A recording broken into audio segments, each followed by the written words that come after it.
আকাশের যখন মুখ ভার হয় আমার কিন্তু নিজের বাইক নিয়ে প্রায় যেতে ইচ্ছা করে বেশ কিছু দূরে। তা আজকে সেরকমই আমাদের শান্তিপুর থেকে নদী পার হয়ে কানলা এসে গেলাম গোপালদাসপুর গ্রাম, পূর্ব বর্ধমান জেলার বদ্দিপুরের রাখাল রাজাতলা। এই মোড়টা দিয়েই পাস করলাম। ইচ্ছা করলে সেদিন আপনি 108 শিব মন্দির কানলা দেখেও ওইখানে যেতে পারবেন। রাখাল রাজাতলা যাওয়ার রাস্তাটা এর ওপর দিয়েই পড়বে, ট্রেনে আসলে আলাদা ব্যাপার। বদ্দিপুর মোড়ে এই ব্রিজের ওপর দিয়ে একদম সোজা চলে গেলে পৌঁছে যাবেন বদ্দিপুর মোড়। এখানে দেখুন ওই দূরে যে নীল বাসটা দাঁড়িয়ে রয়েছে ওটাও কিন্তু বদ্দিপুর মোড়ের ওপর দিয়েই যাবে। সুতরাং আপনি যদি কানলা স্টেশন থেকেও যান তাহলেও বাসে করেও কিন্তু ওখানে পৌঁছতে পারবেন। 12 কিলোমিটার রাস্তা। পথের শোভা নিয়ে আমার বলার দুঃসাহস আর নেই। এত সুন্দর। যাওয়ার পথে কিন্তু অনেকগুলো এরকম কোল্ড স্টোরেজ পড়বে। একদম বদ্দিপুর মোড়ে পৌঁছে গেলাম বৈদ্যপুর মোড়, যেখানে কিনা এই রামকৃষ্ণ বিদ্যাপীঠটা অবস্থিত। ভারী সুন্দর এই স্কুলটি। আমি স্কুলের কাছে ঘোরার পরে সামনে একটা অপূর্ব সুন্দর দিঘি দেখতে পেলাম।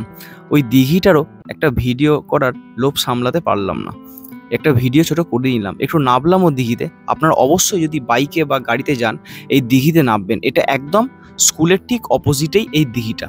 এবং এই বদ্দিপুর রথতলা যে মোড়টি দেখতে পাচ্ছেন, এই স্কুলের পরেই দেখুন এই যে স্কুলের যে রাস্তাটা আমি আপনাদের দেখিয়ে দিচ্ছি, এই স্কুলটা পেরিয়ে এই হলো বদ্দিপুর রথতলা মোড়। এই ডান দিক দিয়ে আপনারা কিন্তু চলে যাবেন। ওই বাসগুলো কিন্তু ওই মোড় পর্যন্ত আসে। এখান থেকে টোটো বা টেকারে করে আপনারা কিন্তু রাখাল রাজাতলা সম্পূর্ণ ঘুরে আসতে পারেন। ওরা সমগ্র মন্দির এবং যাওয়ার সময় এই যে মন্দির পড়বে, অসাধারণ একটি মন্দির এবং ভীষণ পবিত্র মন্দিরটি। আমি এই মন্দিরটি আগেও একবার গিয়েছি, কিন্তু এই মন্দির তখন কিন্তু এত সুন্দর সাজানো ছিল না। এই জগৎগৌরী মাতার মন্দির ভীষণই বিখ্যাত।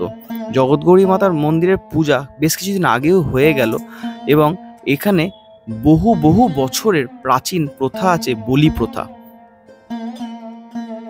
প্রত্যেক সপ্তাহের শনিবার এবং মঙ্গলবার এখানে ভক্তদের ভীষণ ভিড় হয়।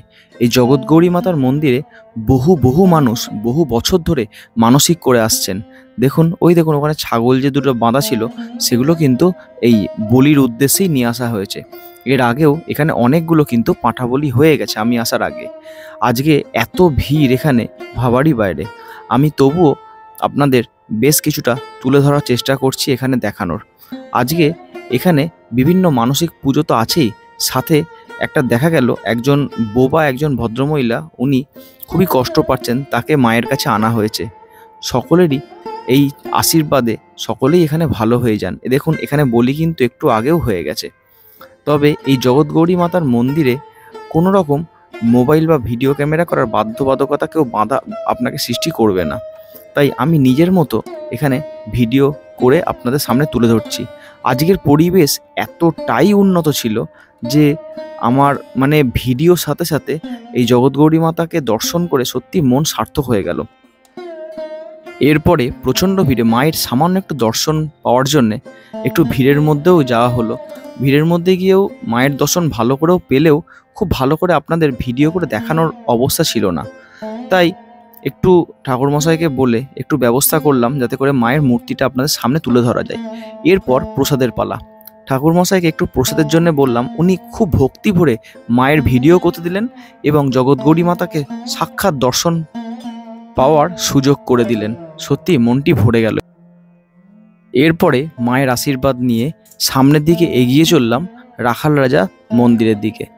এই রাখাল রাজা মন্দিরে যাওয়ার পথে রাস্তার প্রাকৃতিক শোভা এতটাই মুগ্ধ করলো আমাকে যে আমি মোটরসাইকেল চালাতে চালাতেই আস্তে আস্তে পৌঁছে গেলাম এই রাখাল রাজাতলার উদ্দেশ্যে। এই সোজা আসার পথে এই বাঁ দিকে চলে যেতে হবে আপনাদের রাখাল রাজাতলা। তোরণটি ওখানে এত সুন্দর সাজিয়েছে, আজ থেকে 12 বছর আগে কিন্তু আমি এটা পাইনি। তারপরে এই গ্রামের মেঠো রাস্তা দিয়ে আপনাকে যেতে হবে রাখাল রাজাতলা। এবার পৌঁছে গেছি আমরা রাখাল রাজা মন্দিরে। যাওয়ার পথে পড়বে একটি সুন্দর আমাদের লোকনাথ বাবার আশ্রম, দারুণ, পারলে দেখে নিতে পারেন। এবার এখানে গাড়ি রাখার আগে অসুবিধা ছিল, এখন কিন্তু বিস্তীর্ণ জায়গা করে দিয়েছে গাড়ি রাখার। কি সুন্দর প্রাকৃতিক পরিবেশের মাঝখানে এই রাখাল রাজাতলা মন্দির। পুজো দেওয়ার সামগ্রী এখান থেকেই আপনারা কিনতে পারবেন এবং টিফিন বলতে মুড়ি ভাজা এখান থেকে কিন্তু কিনে নেওয়া যাবে। সে এক অনবদ্য পরিবেশ। আজকে এই মেঘমুখর দিনে এত ভালোভাবে রাখালরাজা মন্দির দর্শন করতে পারবো আমি সত্যি ভাবিনি। হট করে মোটরসাইকেল নিয়ে বেরিয়ে গিয়েছিলাম, কিন্তু ভাবতে পারিনি যে এত সুন্দর পরিবেশ আজ আমার জন্য অপেক্ষা করছে। এখানকার নানাবিধ মূর্তি এত সুন্দরভাবে সাজানো আছে, কি বলবো। আপনারা অবশ্যই কিন্তু যদি যান সময় নিয়ে যাবেন, সকাল সকাল ওখানে ঢুকে ভালো করে পুজো দিয়ে ওখানে নানা দিকও ঘুরবেন। ঘোরার পরে 9টা থেকে 10টার মধ্যে ভোগের কুপনটি কেটে নেবেন। মাত্র 50 টাকার বিনিময়ে প্রচুর সবজি এবং নিরামিষাশী একটি ভোজন আপনারা কিন্তু ওখানে দুপুরে 1টা থেকে 1:30টার মধ্যে করতে পারবেন। সময় একদম আপনার মনে হবে না যে আপনার ব্যয়িত হচ্ছে। এত সুন্দর দেখার দৃশ্য এবং পরিবেশ, আপনি মনে হবে যেন গাছের মধ্যেই আছেন। গাছ আপনাকে এক টুকরো ছাড়া থাকবে না। পুরো মন্দিরটি এবং মন্দির চত্বরের সীমা তো প্রচুর, সমগ্রটাই ক্ষেত এবং গাছের মধ্যে। এই 16 চালার মন্দিরটি, নাট মন্দিরটার মধ্যে বেশ গান হচ্ছিল। ওই ভদ্রলোক হারমোনিয়াম বাজিয়ে নাম গান গাইছিলেন। আমিও ঠাকুরের দর্শনটি করে নিলাম। এই হলো সেই রাখাল রাজাতলা। রাখাল রাজা যে মূর্তি, এটি কৃষ্ণের মূর্তি। কথিত আছে একটি নিম কাঠ এই মন্দিরের পাশেই একটি জলাশয় আছে।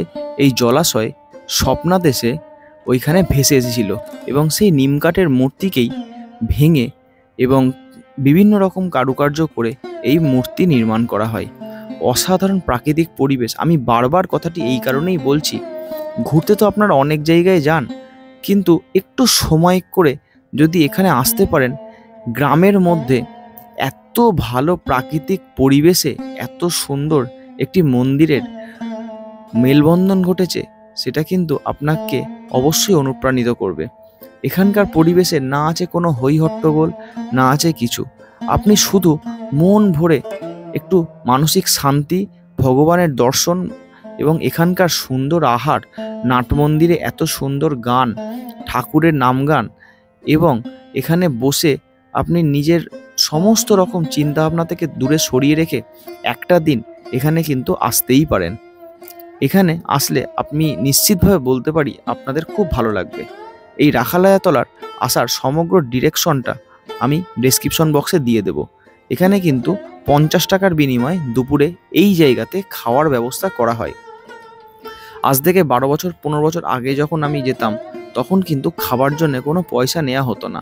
এখন মানুষের ভিড় বেড়েছে, সোশ্যাল মিডিয়ার দৌলতে অনেক মানুষ যাচ্ছেন, সেই জন্যে এখানে কিন্তু কোনো রকম অসুবিধা হবে না। বাথরুম থেকে শুরু করে সমস্ত কিন্তু এখানে আছে। এই নাট মন্দিরটিও খুব সুন্দর।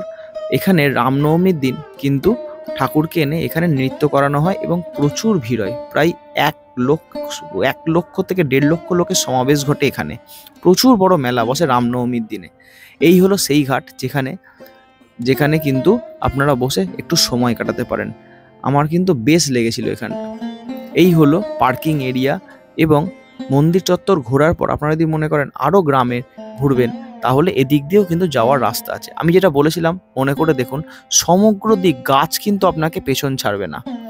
এখানে দেখুন বাসুকি আছেন, কৃষ্ণ আছেন, গোবর্ধন মন্দির, এগুলো সবই কিন্তু ওই মন্দির চত্বরের মধ্যেই। আপনারা পারলে অবশ্যই কিন্তু পায়ে হেঁটে এগুলো সমস্ত মন্দির চত্বরটাকে ঘিরেই আপনারা ঘুরতে পারবেন। দেখুন ওই গাছের তলায় সকলে বসে আছেন, কি সুন্দর প্রাকৃতিক পরিবেশ। এই পরিবেশ কিন্তু অবশ্যই আপনি মিস করবেন না গেলে। আমি আজকে এখানে এসে সত্যি ধন্য। এই হলো আমার বাহন, যাকে না দেখালেই নয়। আমি এতে করেই সব জায়গায় ঘুরি। এই হলো পার্কিং লট, এখানে আমার গাড়ি দাঁড়িয়ে আছে। এবং আপনারাও যদি 4 চাকা নিয়ে আসেন, সেই 4 চাকার গুগল ম্যাপে লোকেশনটা আমি ডেসক্রিপশন বক্সে শেয়ার করে দেব। এই হলো পার্কিং প্লট। দেখে মনে হচ্ছে না কি সুন্দর, দারুণ। আপনারা যদি মনে করেন এসে কিন্তু এখানে নিরামিষ ব্রেকফাস্ট এনে ওখানেও কিন্তু পিকনিকের মতো খাওয়া দাওয়া করতে পারেন, কিন্তু নিরামিষ এসে আনবেন। অবশ্যই ভালো থাকবেন।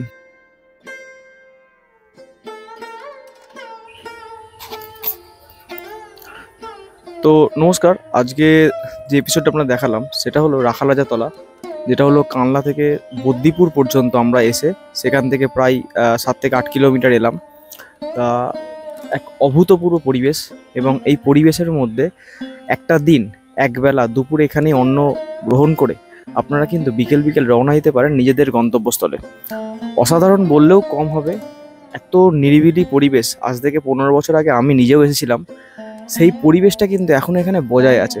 শুধু মানুষের সমাগমটাই এখানে বৃদ্ধি পেয়েছে, এবং এটা দরকার আছে, কারণ এত সুন্দর পরিবেশে যদি মানুষ না আসে তাহলে কোথায় আসবে। তা আজকে যতটুকু ডেসক্রিপশন বক্সে আপনাকে সমস্ত কিছু ডিটেলস আমি দিয়ে দেবো, এই ডিটেলস অনুযায়ী আপনারা এখানে আসলে আমার মনে হয় আপনাদের একটা দিন বৃথা যাবে না। অন্য যে কোনো জায়গায় যাওয়ার থেকে আপনাদের কিন্তু এখানে আসলে অনেক বেশি ভালো লাগবে। পরিবেশের সাথে একটা দিন কাটানোর জন্যে আমার কাছে অন্ততপক্ষে একটা উপযুক্ত দিন এই রাখাল রাজা তলা। এই রাখাল রাজা তলায় অবশ্যই দুপুরে অন্ন কিন্তু গ্রহণ করবেন, খুব সুস্বাদু হয়। আজকে আমি নিজে খাইনি, চলে যাব, কিন্তু অন্যদিন আমি এসেছিলাম, সেখানে খেয়েছিলাম, খুব সুন্দর। যাই হোক, ভালো লাগলে ভিডিওটি সাবস্ক্রাইব করবেন এবং চ্যানেলটাকে আরও লোকের কাছে পৌঁছে দেবেন। আপনাদের ভালোবাসায় আজ এত দূর এসেছি। আরও অন্য ভিডিও নিয়ে পরের এপিসোডে আমরা আসবো। Stay fit, stay long, by.